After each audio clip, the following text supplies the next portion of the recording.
Donc je me présente, je m'appelle René Morat, je suis indépendant, donc je conseille les viticulteurs dans les couverts végétaux. Donc je les suis dans la mise en place, le suivi, la destruction, matériel, couverts végétaux. À côté de ça, je suis formateur de taille physiologique. Pour ceux qui le connaissent, ça s'appelle Architecte du Vivant. C'est une corporation qui a été fondée par Marceau Bourdarias.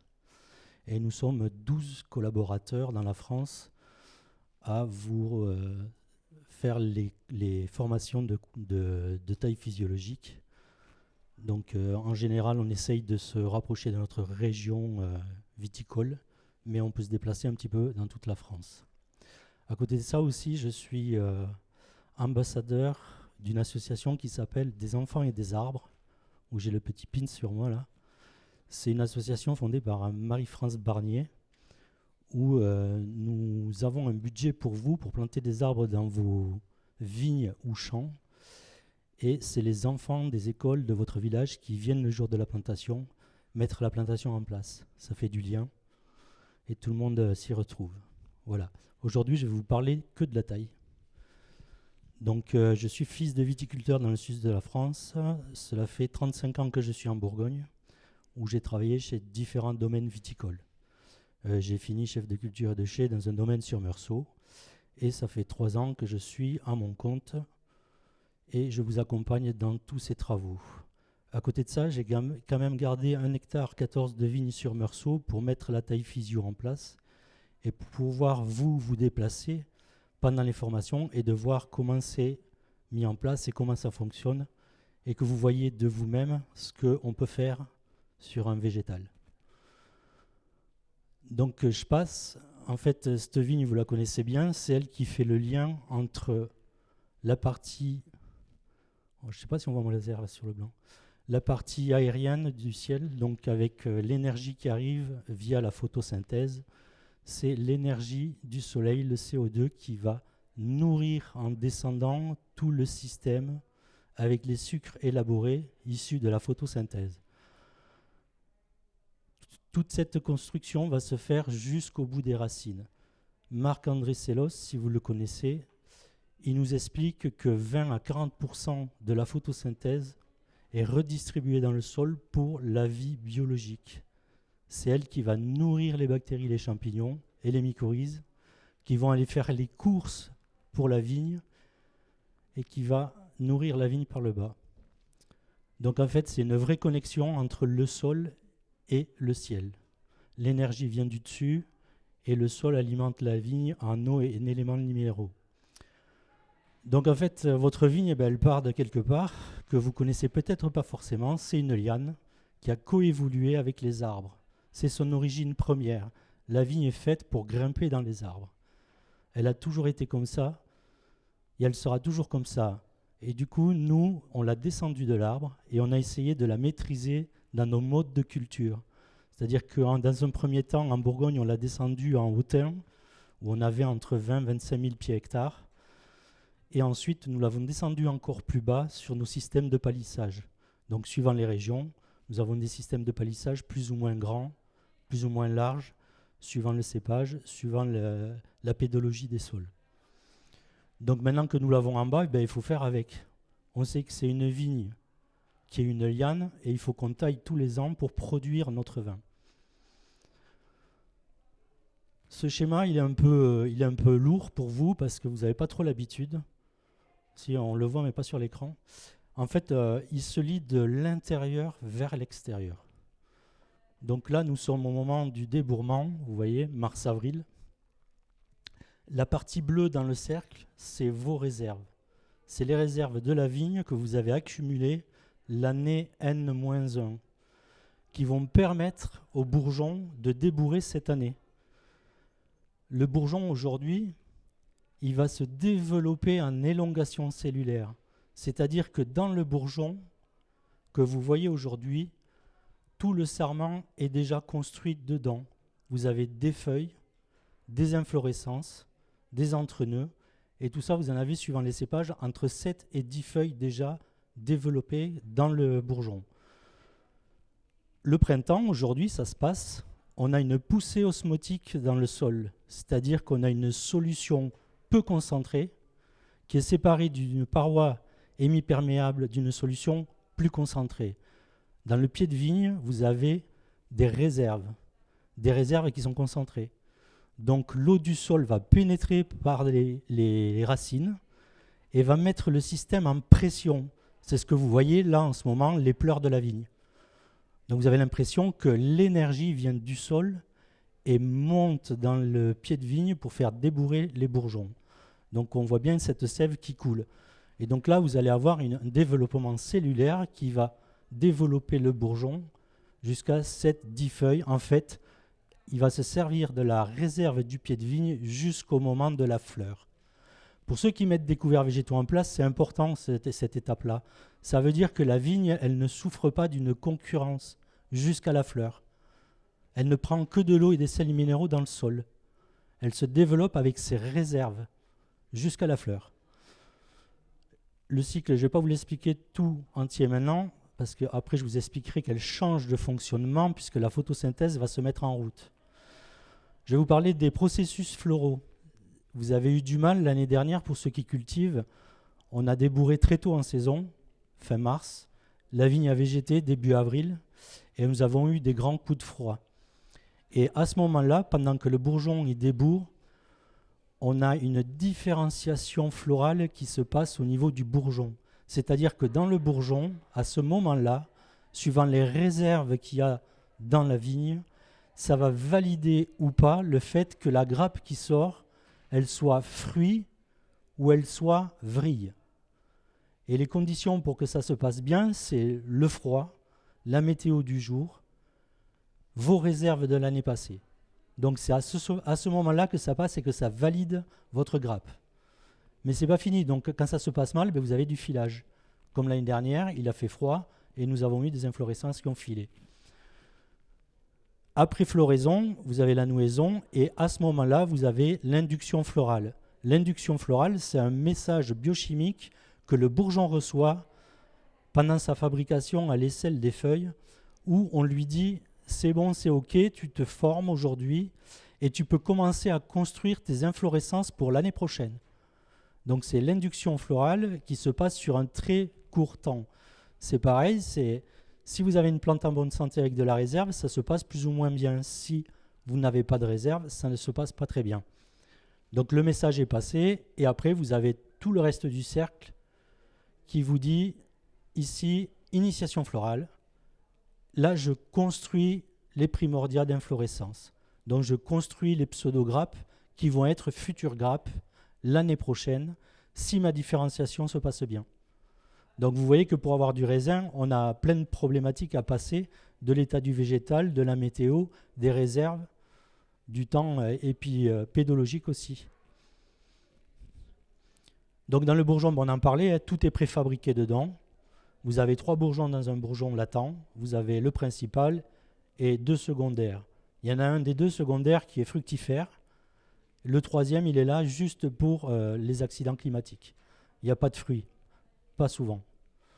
Et donc, élongation cellulaire, vous avez le bourgeon qui se développe. On voit bien ici, c'est les cellules qui s'allongent comme une antenne télescopique. Donc sur le schéma, là, vous avez au départ, il ne marche pas ce laser, c'est pas... Au départ, vous avez donc les bourgeons qui sortent du courson, vous avez pointe verte qu'on appelle, feuille étalée, et puis là vous avez toute la branche, donc on appelle ça une pousse préformée, parce qu'elle a été formée l'année N-1 dans le bourgeon. Au développement du sarment, il y a 2 phases de développement. Il y a la croissance préformée, donc c'est le trait qui sépare mon écran, pas à moitié, mais en quinconce.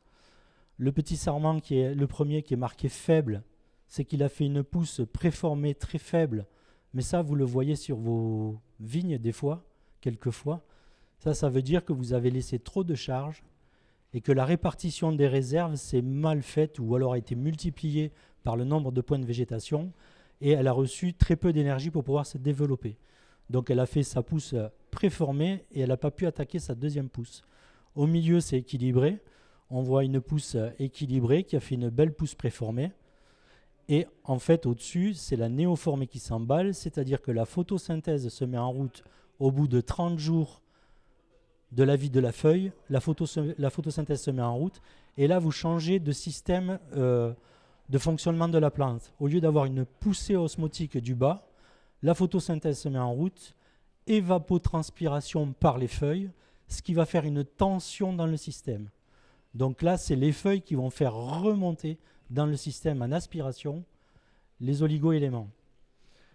Et la troisième pousse, on voit que c'était une pousse préformée très forte, l'énergie avait été bien répartie, et elle s'est emballée dans la croissance et elle a fait une belle pousse néoformée.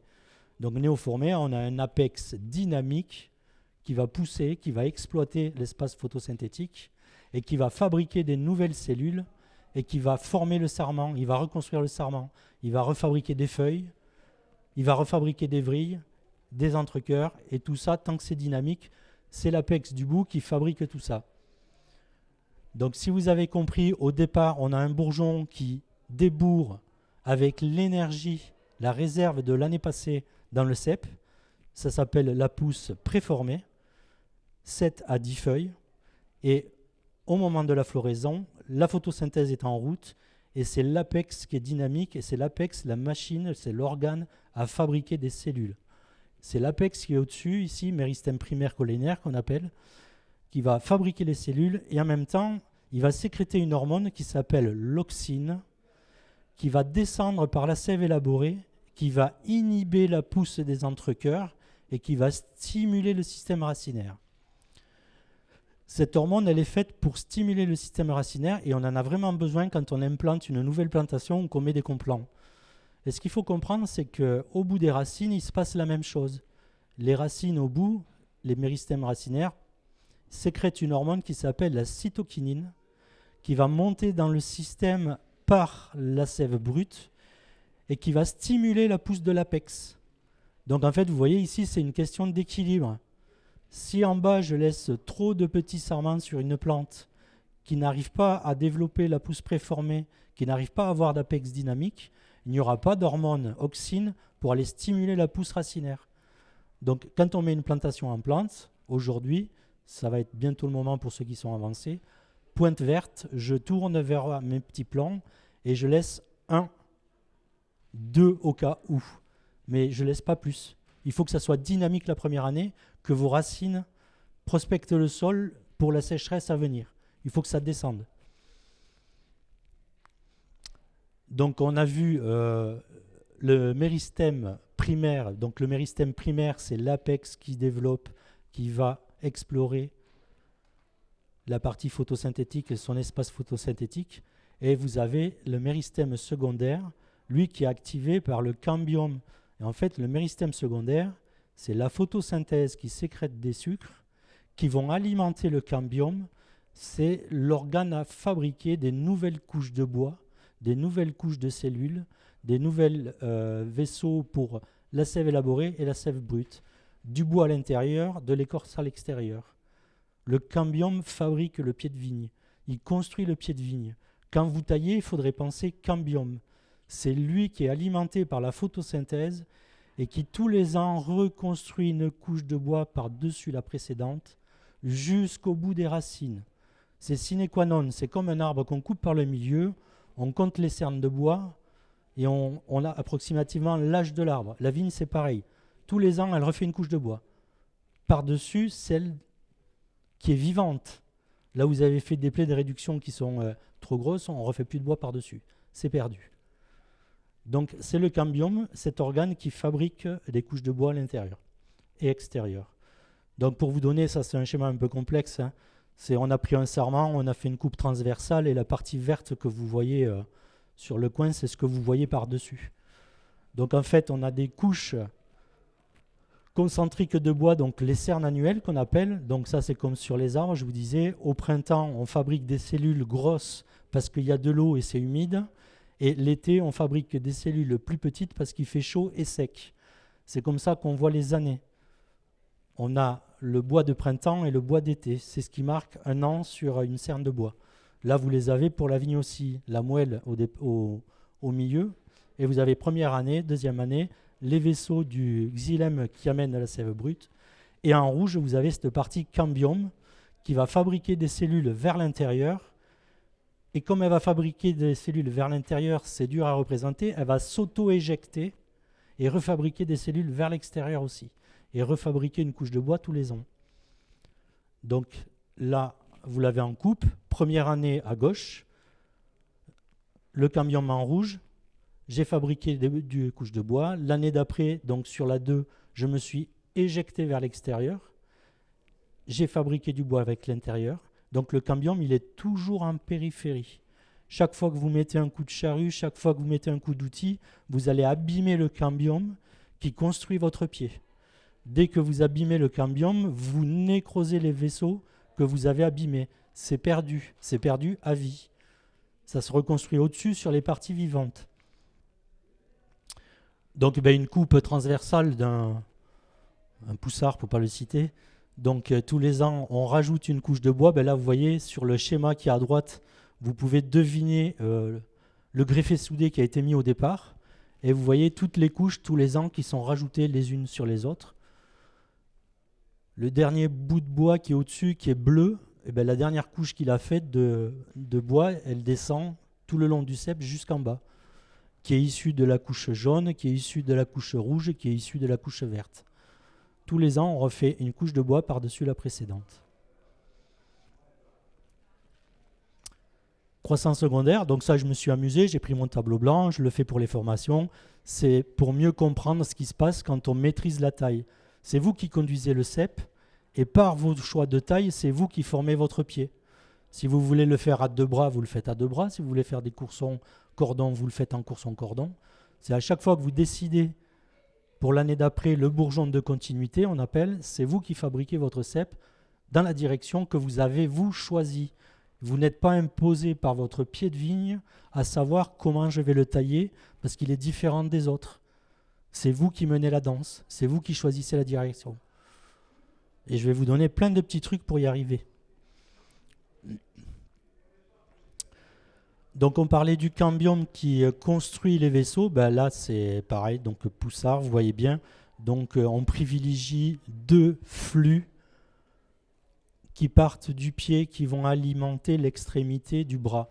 Tout le temps ici, il y a le passage de la sève brute et élaborée. Elle est tout le temps fluide et elle n'est pas comprimée. Par contre, tout ce qui n'est pas normal, c'est toutes les tailles qui sont au-dessus.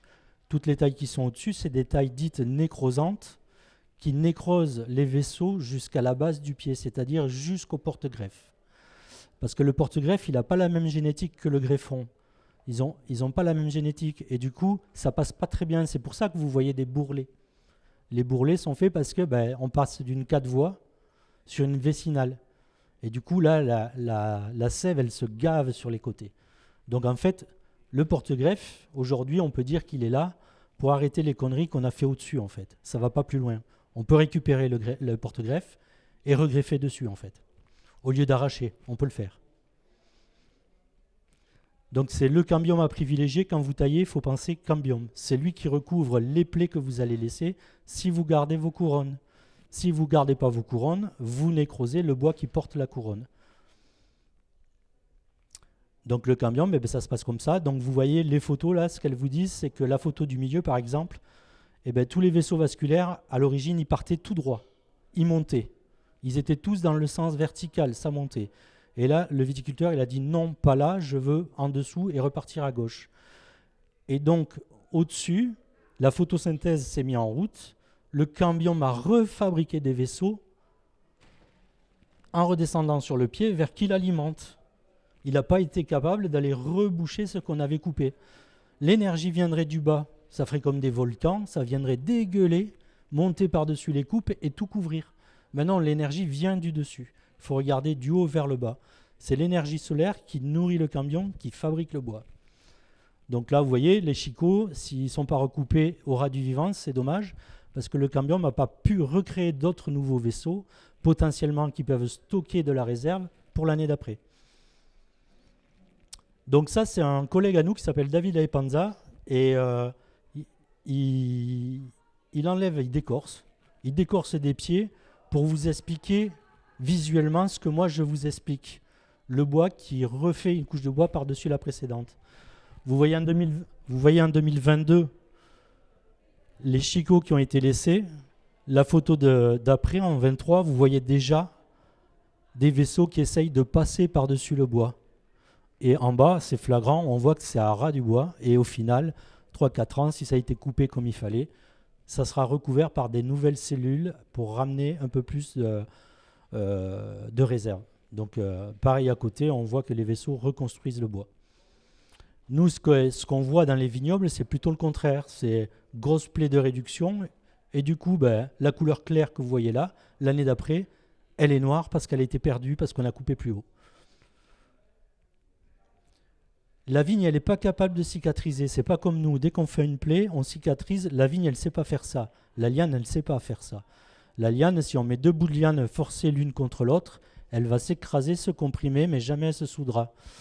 Donc en fait, dès que vous coupez, que vous taillez, si vous coupez des chicots trop longs, on ne peut pas faire le tour. Si vous les coupez trop courts, vous enlevez la couronne. Et là, la photo du milieu, vous voyez bien qu'il y a des cernes de bois qui ont commencé à recouvrir le chicot. Et vous avez 4 années de construction de bois pour pouvoir recouvrir le chicot. Donc c'est que du recouvrement. Elle passe par-dessus les plaies que vous avez laissées par le recouvrement. Plus les plaies sont grosses, moins elle peut recouvrir tout ça. Donc les tronçons vasculaires, en fait, la vigne, elle marche de tronçon sur tronçon. Nous, on parle de bois de 1 an, 2 ans, 3 ans pour ceux qui taillent, vous comprenez ce que je veux dire. Le bois de l'année, le rameau qui était vert, l'aoutement, il est devenu sarment, et c'est le bois que vous taillez à la taille.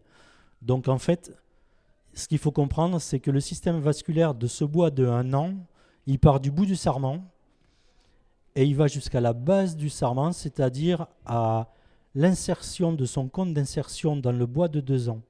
Il y a un cône d'insertion où les 2 systèmes vasculaires sont imbriqués les uns dans les autres par des convolutions. En fait, c'est très compliqué de voir comment ils sont impliqués. Et quand vous coupez ce sarment à la base, si vous gardez la couronne, vous nécrosez pas le bois qui est en dessous. C'est ce qu'il faut retenir, c'est que la couronne, c'est un cloisonnement et ça empêche d'oxyder les vaisseaux vasculaires qui sont dessous. Là, c'est pas flagrant, c'est un gobelet, donc vous avez le bois de 2 ans qui tient la baguette de 1 an, et c'est pareil, ici c'est très court parce que c'est un gobelet, le bois de 2 ans, il a son propre système vasculaire qui part du bout et qui va jusqu'à son cône d'insertion. Le cône d'insertion qui fait partie de la couronne du bois de 3 ans. Si on garde la couronne, on ne nécrose pas le bois de 3 ans. Donc en fait, peu importe qu'on coupe le courson haut ou bas, à terme, il va se dessécher jusqu'à son cône d'insertion et ça n'ira pas plus loin. Et là, vous avez le 3e, après, c'est le tronçon vasculaire qui va du bout du sarment de 2 ans jusqu'au point de greffe. Celui-là, il est continu. Si vous réduisez un bras, si vous coupez du bois de 3 ans, de 4 ans, de 5 ans, vous abandonnez la partie que vous avez coupée jusqu'au point de greffe. C'est sine qua non. Ça veut dire que vous avez mis des tuyaux à l'air qui débouchent sur rien. Comme je vous ai dit que c'était la photosynthèse qui alimentait ce bois-là et qui le construisait, là, vous y avez coupé son alimentation. Il ne peut pas repartir du bas. Donc, à terme, il va sécher parce qu'il ne sera plus alimenté jusqu'à sa base. Et en fait, je vous ai dit, génétique du porte-greffe n'est pas la même. Donc, vous avez une vascularisation qui part du point de greffe jusqu'au bout des racines. Mais ça n'empêche pas de faire entrer les oligo-éléments par les racines et de faire tous ces systèmes vasculaires jusqu'au bout des feuilles pour évapotranspirer. Donc là, c'est plus client, c'est pour ceux qui ont des guyos, voilà, c'est plus facile. Vous avez le sarment, donc je vous expliquais, hop, c'est compartimenté jusqu'au cône d'insertion du bois de 2 ans, la baguette du bois de 2 ans jusqu'au bois de 3 ans, et après c'est uni jusqu'au porte-greffe. Et de même pour les racines, ça part du porte-greffe jusqu'au bout des racines. Sur le sarment, c'est plus compliqué parce qu'on vous dit à la taille, si vous coupez, vous faites un courson, vous coupez et vous laissez un chicot de dessèchement pour éviter la nécrose à l'intérieur de votre sarment. En fait, les diaphragmes ne sont pas étanches complètement Parce que sur le sarment-là, vous avez les vaisseaux vasculaires qui partent d'un bourgeon et ils sont continus jusqu'au bourgeon d'après, côté par côté. Ça veut dire que quand vous venez couper au-dessus du bourgeon que vous voulez garder, si vous êtes trop près du bourgeon, vous nécrosez la partie arrière du bourgeon qui vous sert à alimenter le bourgeon au printemps. C'est pour ça qu'on laisse des cônes, en fait des chicots assez longs pour que ça dessèche sur 2-3 mm. D'ailleurs, vous le voyez aujourd'hui, si vous en prenez un, vous le coupez en deux. Il y a des gommes et des tiles qui se sont mis dedans sur 2 mm. Ils ont fermé le système. Et ils gardent le système étanche jusqu'au débourrement pour que vous puissiez avoir accès à votre bourgeon et qu'il soit dynamique. Sur le bois de 2 ans, c'est pas pareil. Sur le bois de 2 ans, le diaphragme ne marche plus du tout. Parce qu'il faut comprendre qu'il y a une nouvelle couche de bois qui est unie dans tout le sarment. Et du coup, si vous coupez sur un diaphragme d'un bois de 2 ans, vous n'arrêtez rien. Ça nécrose, mais c'est toujours pareil. Dégommer des tiles au début pour garder le système étanche. Et à terme, la nécrose va aller jusqu'au cône d'insertion que je vous parlais tout à l'heure. Mais ça va vous permettre de faire débourrer les bourgeons.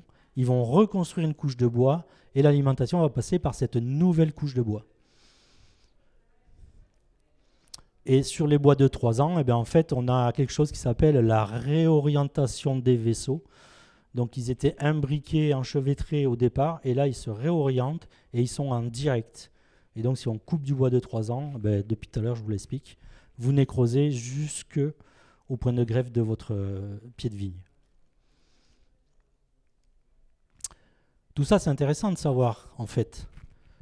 Donc ça peut vous donner plein d'éléments de savoir quand vous taillez ce que vous faites et si c'est bien fait et savoir si ça va sortir avec toutes les réserves que vous avez. Donc là, vous partez sur un courson traditionnel, on va dire, vous coupez à 2 yeux. À 2 yeux, on a coupé en dessous le diaphragme du 3e. Et donc vous voyez sur le schéma à droite ce qui se passe à l'intérieur. Vous avez une zone grisonnante qui oxyde les vaisseaux et donc tous ces vaisseaux sont desséchés. Mais vous avez le potentiel de votre dernier bourgeon qui va bien sortir parce que vous avez fait votre coupe assez haute. Suivant les cépages, des fois le grenache, on dit il faut laisser encore un œil au-dessus qu'on éborgne parce que les vaisseaux sont tellement gros et larges qu'il faut couper au-dessus encore pour pas que ça nécrose jusqu'au bourgeon. Sur les grenaches, c'est compliqué, ça coule, ça a des gros vaisseaux. Mais sur nos cépages à nous, ça passe très bien. Vous montez votre sécateur, vous arrivez au bourrelet du diaphragme au-dessus, paf, vous coupez, c'est bon.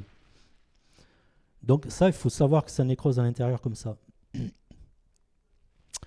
Donc vous voyez, à terme, vous avez le courson qui est au milieu, on l'a coupé au-dessus. Au printemps, il a fait son job, c'est-à-dire qu'il a permis aux 2 bourgeons de sortir et de faire des rameaux et des sarments. Et ces sarments qui ont mis la photosynthèse en place avec leurs feuilles ont réalimenté le système, le cambium, qui a refabriqué une couche de bois que vous voyez en vert clair par-dessus l'ancienne. Donc le petit chicot, il est nécrosé jusqu'à sa base, ce qui est normal. Ça ne va pas plus loin dans le système. Et là, plus bas, on voit que vous avez des couches successives de bois vivant, le bois clair avec des traits là. Et vous avez au moins déjà là 3 couches de bois vivant. Et tant que vous ne coupez pas du bois de 3 ans, vous les gardez intacts. Et ces couches vous permettent d'avoir des colonnes d'eau et de réserve pour passer les aléas climatiques. Les gelées, les stress hydriques, tout ce qu'on peut avoir dans l'année, la grêle, la reprise. Et pour finir, sur les réductions, donc ça c'est ce qu'on voit souvent en Bourgogne. Hein. Même moi le premier j'en ai fait, hein. J'ai débuté chez les vignerons comme ça, hein. On ne m'a pas dit non plus. Donc on voit un chicot bien placé, on trouve que le pied il est trop monté. À l'époque on prenait la scie parce que les sécateurs électriques il n'y en avait pas. On a commencé avec des pneumatiques très tard. Et on fait l'irréparable, c'est-à-dire le côté qu'on ne veut pas, on l'enlève directement. Et là, vous passez d'un pied qui avait l'air sain, avec plusieurs couches de bois vivantes, avec des stocks de réserve énormes, et vous passez à un cep qui a en fait 1 an, voire 2. Parce que vous avez juste une couche de bois sur le côté qui a été construite par le courson et ses baguettes.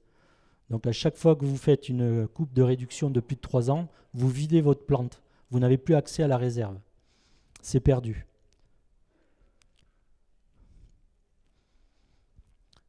Donc la plante, elle est bien faite parce qu'elle a mis des choses en place. C'est Alex Schaigo, un biologiste américain dans les années 70-80 qui a mis ça en évidence. Ça s'appelle le CODIT. C'est en anglais, je ne pourrais pas vous donner la signification, je ne l'ai pas retenu. Mais en fait, il faut savoir qu'elle a mis 4 parois naturelles en place, la vigne, pour se protéger de tout ce qu'on lui fait et des agresseurs pathogènes. Donc la première paroi, c'est quand vous coupez un sarment, tout simplement, au printemps, vous avez des gommes et des tiles. En fait, c'est les vaisseaux avec des cellules compagnes qui sont autour, et elles s'invaginent dans le système, c'est-à-dire qu'elles viennent boucher le système, elles s'invaginent, et ça vous permet de garder votre système étanche pour le printemps et de pouvoir débourrer avec la sève qui va remonter. La paroi 2, on en a parlé tout à l'heure, c'est les cernes naturelles du bois. Je vous ai expliqué qu'au printemps, il faisait beau, chaud, et il faisait humide, les cellules sont grosses, dilatées, et l'été, il fait très chaud et sec, et les cellules sont plus condensées, et du coup, elles sont plus tanniques. Il y a plus de tannènes et de phénol, et c'est des choses que les champignons, ils n'aiment pas trop, quoi. Ils sont assez costauds et furieux pour défaire du bois mort, mais du bois vivant, s'il y a des tanins, c'est un peu compliqué. Ça n'empêche pas certaines de passer, mais ça les freine un peu. Donc ça les évite d'aller un peu plus en profondeur dans le bois. Vous avez les rayons médulaires aussi. Les rayons médulaires, ils servent à plusieurs choses. Ils servent à la structure du bois, c'est ce qui l'empêche de casser, plier. Ça va tenir tout ce qui est transversal dans le bois. Et c'est la partie où les réserves en principal, ils vont se mettre. Elles vont être stockées dans le rayon médulaire. Et ces rayons médulaires, donc comme ils sont transversales, ils sont aussi plus denses que les vaisseaux qui sont autour, et donc ils empêchent le champignon de passer en latéral de cloison en cloison. Et vous avez une paroi 4, alors cette fameuse paroi 4 qui est mise en place par le cambium. Donc ça, c'est une paroi chimique interne que la plante met en place au moment de la réduction que vous faites d'un bois de plus de 3 ans. Elle met des phénols, des tanins en place, et elle, ce qu'elle veut, c'est isoler le vivant du futur mort que vous avez mis en place. Donc elle va se protéger, elle va faire une paroi chimique interne, et elle va séparer le vivant du mort. Le mort va sécher au fur et à mesure, donc ce n'est pas dans l'instant T. Ça met 1 an, 2 ans, 3 ans, ça dépend de la grosseur du pied. Mais ce qui est à l'intérieur, vous l'avez perdu puisque la plante l'a isolé.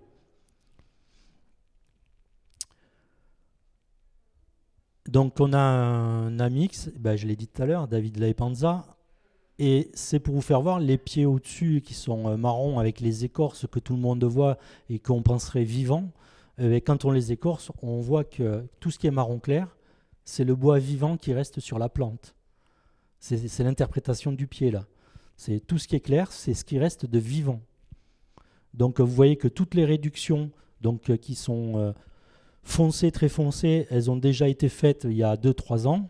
Vous voyez que juste avant, il y en a une qui a été faite peut-être l'année d'avant, et on voit que ce qui était clair devient un peu plus sombre.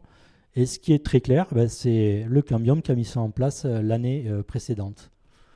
Donc là, on voit bien que on fait des tours de pied, ça passe par un petit côté, ça passe par où ça peut, parce que y a des chocs d'intercept, des tailles un peu mutilantes, enfin plein de trucs comme ça, quoi. Donc avant, ça passait. Aujourd'hui, avec le réchauffement climatique, ça passe plus. Et là, on vous a fait une coupe transversale du pied, de ce qu'on voit un peu partout. Il n'y a pas de région typique pour faire voir un pied comme ça. Donc là, vous avez toutes les cloisons prédéfinies avant, les parois 1, parois 2, 3, 4. Et là, ce qu'il faut retenir, c'est que le vivant de la plante, c'est tout ce qui est blanc clair en périphérie. C'est avec ça que la plante, elle arrive à vivre et à faire sa saison. Alors qu'il faudrait qu'elle soit immaculée de blanc. Un vrai château d'eau. Et au milieu, vous avez cette substance un peu spongieuse. Quelqu'un sait ce que c'est un peu ?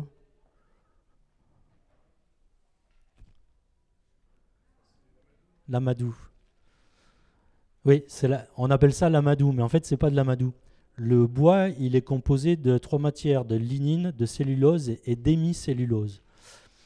Et quand on fait une plaie de réduction, on dit aux champignons pathogènes, pas tout le temps pathogènes, ils ne sont pas tout le temps pathogènes, on dit aux champignons, venez les gars, c'est open bar, on vient de faire une coupe mutilante, et votre boulot, c'est de dégrader le bois mort. Dans les forêts, si tous les arbres tombaient et qu'il n'y avait pas de champignons, bah, vous ne rentrez plus dans les bois. Donc le champignon, il est là, naturellement, pour dégrader le bois mort. Donc il y a des champignons qui sont spécialisés à s'occuper de la lignine. Donc ils vont dégrader la lignine et ils vont laisser la cellulose, la partie que vous voyez. Et il y a d'autres champignons qui sont spécialisés pour la cellulose et qui laissent la lignine. Et à ce moment-là, ça vous fait des cubes qui se défont ocre. Et là, c'est la lignine qui est restée et le champignon a mangé la cellulose. Donc en fait, l'escasse, c'est une maladie que nous, viticulteurs, on a invité sur nos ceps à chaque fois qu'on fait une plaie de réduction.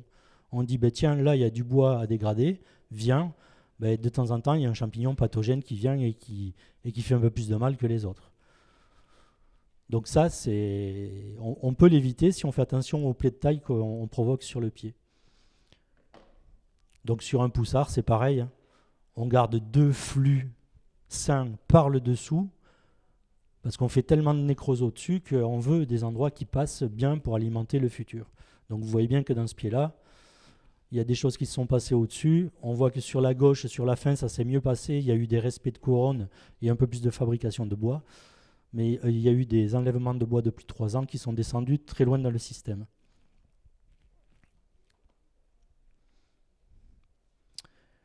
Alors tout ça, ça marche avec quoi? Ça marche avec des réserves. Et des réserves, elles assurent plusieurs fonctions, les réserves. C'est un antigel au départ. Et donc avec tout ce que je vous ai fait voir avant, vous pensez bien que s'il n'y a pas beaucoup de bois vivant dans votre cep, vous n'avez pas beaucoup de réserves. Si vous n'avez pas adapté la charge à la vigueur l'année précédente, que vous avez demandé beaucoup de raisins, que vous n'avez pas eu beaucoup de feuillage pour faire mûrir le raisin, vous n'avez pas fait de réserves. En fait, les réserves, c'est important pour le développement de la plante. C'est elles qui vont servir à faire débourrer, avoir des pousses dynamiques, mettre la photosynthèse en place, les processus floraux. Tout dépend de la réserve du pied. Donc les réserves, vous savez tous, l'amidon, des sucres complexes hydrolysables au printemps qui vont se déployer dans la plante, les tanins, tous ces trucs qui sont les bonnes choses. Tout vient de la photosynthèse, bien sûr, et donc du coup l'exposition, ce qu'on voit dans les terroirs bourguignons typiques, c'est qu'on fait souvent des petites baguettes avec beaucoup de branches dessus, entassées, et du coup il n'y a pas de prophylaxie. Il n'y a pas des panneaux photovoltaïques à 100% sur la lumière. Ils sont tous enchevêtrés les uns les autres. Donc on fait moins de réserves, ce qui est normal. La plante, en priorité, c'est quand elle a du raisin, toute l'énergie, elle est captée pour faire mûrir son raisin en priorité. Et s'il en reste, elle aoûte ses bois. Et s'il en reste, elle met en réserve. Donc elle fait tout ça fin juillet, août. Elle a 3 choses à faire et sa priorité, c'est le raisin. Donc si vous laissez trop de raisins, pas assez de surface foliaire, ça ne marche pas. Ou alors vous avez des raisins avec des degrés alcooliques très faibles ou acides. Enfin, il y a des choses qui se passent, quoi. Des problèmes de fermentation, enfin tous ces trucs-là. Et elles se mettent où, les réserves? Elles se mettent dans le bois vivant, donc dans les rayons médulaires. La coupe, tout ce qui est bleu, c'est en fait c'est le phloème, la sève élaborée qui descend avec les rayons libériens qui vont transférer les réserves dans les rayons médulaires, qui vont être stockés dans les rayons médulaires et qui vont être redistribués sur les fibres de bois, les cellules au printemps, tout autour du pied. Donc plus vous avez de bois vivant, plus vous avez de réserves en stock, et meilleur votre débourrement est. Donc on nous a toujours dit à l'école que les réserves, l'hiver, descendaient dans le pied de vigne, dans les racines. On a tous eu ça un jour, on nous a dit les réserves, la sève elle descend et elle remontera quand il fera chaud.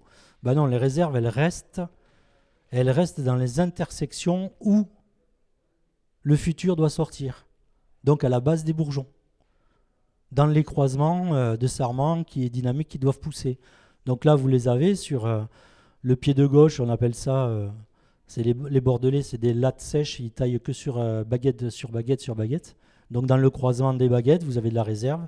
Dans le nœud, vous en avez parce que je vous ai dit que la génétique n'était pas la même. Et dans la base des racines. Sur les cordons, c'est pareil. Sur les chandelles, vous avez plein de réserves. Sur les baguettes, au niveau des bourgeons, vous avez des réserves. pareil, le nœud est sur les racines. Par contre, si je vous fais voir un pied qui est taillé comme on taille tous les jours, ben voilà où se mettent les réserves. Donc il faut penser ici en pointillé que vous aviez du vivant qui a été réduit, des bouts de bois de 3 ans, donc qu'on a perdu. Et à l'intérieur, ben, tout est nécrosé et on ne peut pas stocker de réserve parce que les rayons médulaires, ben, soit ils sont plus actifs, soit ils ont été isolés par la paroi 4 et on n'a plus accès à ces rayons médulaires pour stocker des réserves. Donc ça, c'est des pieds de vigne qu'on voit assez régulièrement et qui nous font penser qu'il y a quelque chose qui ne va pas, mais l'année prochaine, on lui remettra pleine charge en pensant que ça ira mieux. Je vous parlais tout à l'heure aussi, la réserve dépend de l'adaptation de la charge à la vigueur. En fait, ça dépend du potentiel de vigueur de la plante. Et ça, nous, on s'est fait une petite grille aux architectes du vivant. Quand vous arrivez devant votre pied de vigne, le pied de vigne, il vous raconte une histoire. Il vous raconte l'histoire qui s'est passée l'année N-1. Est-ce qu'il a fait beau? Est-ce qu'il y a eu de la pluvio? Est-ce que j'ai bien poussé? J'ai eu des raisins. En fait, il vous raconte ce qu'il a passé, ce qu'il a vécu. C'est du passé pour vous. Mais vous, ça vous dit, ah oui, mais tu as vécu tout ça. Et c'est moi qui t'ai laissé tout ça. Et tu n'as pas pu amener tout ça au bout. Et donc, il vous dit, cette année, s'il te plaît, si tu pouvais moins me charger que l'année dernière, je me sentirais mieux et je pourrais faire de la réserve. Donc, en fait, on l'a mis au point. On dit, un sarment dynamique qui est monté jusqu'au fil, qui est outé, qui a commencé à faire des entrecœurs, on le compte potentiel 1. Un sarment qui est monté, mais qui n'est pas arrivé au fil, et qui est la pointe encore verte, qui n'est pas outée, on le compte pour 0,5, parce qu'il n'a pas fait le job. Et un sarment qui a fait la préformée, et qui ne s'est pas emballé dans la croissance, lui, on ne le compte pas. On dit, non, c'est que des réserves, il n'a même pas fabriqué, quoi. Et donc, avec ce nombre-là, ça nous dit le potentiel que ce cep de vigne il est capable d'accepter pour faire une récolte régulière pour l'année prochaine. Et donc, ça se manifeste un petit peu sous ces schémas-là. Donc, vous voyez au-dessus, c'est un sarment qui a été donc bien étalé dans l'espace photosynthétique qui y était alloué dans le rang. Vous avez 1 mètre, personne ne vous empêche de mettre une baguette de 1 mètre. La seule obligation que vous avez, c'est de respecter le nombre de bourgeons. Si vous ne le faites pas à la taille, on vous dit sur le cahier des charges, il faut le faire à l'ébourgeonnage. Donc personne ne vous empêche de mettre une baguette de 1 mètre. Ce qui va vous amener à ébourgeonner tout ce qu'il y a en dessous et de pouvoir aérer vos sarments et d'avoir une prophylaxie superbe. Et du 360 en panneau photovoltaïque, ça débite. Donc un plan qui est bien monté comme ça, et adaptation à la charge à la vigueur, vous taillez pas trop haut, ça passe. En bas, il vous raconte autre chose, ce que je vous disais, des trucs qui ne sont pas outés, des sarments aléatoires. Donc là, je ne sais pas dans quelle région c'est, on y a demandé 14 yeux, il n'en a fait que 7 en fait. Donc là, aujourd'hui, il vous dit, tu me mets 7 parce que si tu me mets 14, je vais avoir encore un problème l'année prochaine, parce que je vais m'embarquer dans une spirale infernale où je n'arriverai pas à faire de réserve. J'aurai toujours du raisin parce que j'ai l'initiation florale 100%, il n'y a pas de sarment, pas de feuilles. Donc tous les bourgeons sont atteints par la lumière, donc un gros potentiel de raisin, mais pas de feuilles pour faire mûrir, pas de feuilles pour faire de réserve, pas de feuilles pour faire de l'ahoutement. Donc en fait, c'est la spirale que je vous dis. Quand vous n'avez pas de vigueur, vous avez densité de sarment moindre, vous avez beaucoup de lumière et un potentiel fructifère énorme. Si vous continuez comme ça, vous allez dans le trou. Ici, à contrario, si vous avez beaucoup de vigueur, beaucoup de sarment, peu de lumière qui tombe sur les bourgeons, moins de fertilité de bourgeons potentiels, beaucoup de réserves. Donc ici, il faut prophylaxie, ébourgeonnage tardif, épamprage, rognage, couverts végétaux. Il faut la fatiguer pour avoir un cep équilibré comme celui-là. Donc les vigueurs maîtrisées, vitalité, tout ça. Donc c'est vous qui gérez tout ça. Donc ça, c'est ce qui s'est passé sur les parcelles que je fais, donc 2024, et pourtant, pression mildiou très précoce. On n'a pas fait beaucoup de raisins. Ici, je suis au minimum du cahier des charges, c'est-à-dire que j'ai respecté strictement le nombre de bourgeons. Et vous voyez ici, je me retrouve à des rendements au-dessus de toute attente pour le cépage. Donc les 2 cèpes qui sont à gauche, hein, en gros, d'accord, et je pense qu'ils sont de 97. Les autres, c'est des repiquages, hein, c'est des 5BB, des 5C, des choses comme ça. Donc vous voyez que si vous allongez vos sarments, que vous mettez tout en marche pour avoir une photosynthèse correcte, vous arrivez à faire mûrir vos raisins et à faire des rendements corrects. Et donc c'est juste pour vous faire voir que dans l'autre région du monde, on accepte l'allongement. Ici, la Clora du Santorin, c'est des terres volcaniques, il n'y a pas d'eau. La plante se débrouille toute seule. Trinzado de Tenerife aussi, pareil. C'est 3 pieds qu'on met au bout et on allonge les baguettes au fur et à mesure chaque année. On les entasse. Ces gars-là, ils étaient agriculteurs avant, ils plantaient des patates dessous. Maintenant, ils ont arrêté les patates, ils sont vignerons. Pareil, c'est sous le Vésuve, c'est des photos. Là, on est debout, hein, on récolte par-dessus. Mais c'est sûr que ce n'est pas des vignobles qu'on peut mettre chez nous. Et ça, c'est en Champagne, donc c'est une taille Chablis qui fait un entremis. Et donc, chez nous, c'est interdit, chez eux aussi probablement. Mais voilà, et lui s'est amusé et avec son pied, il a fait voir que s'il respectait la charge à la vigueur, on pouvait faire un entremis. Et des gobelets en minervois. Voilà, je vous remercie.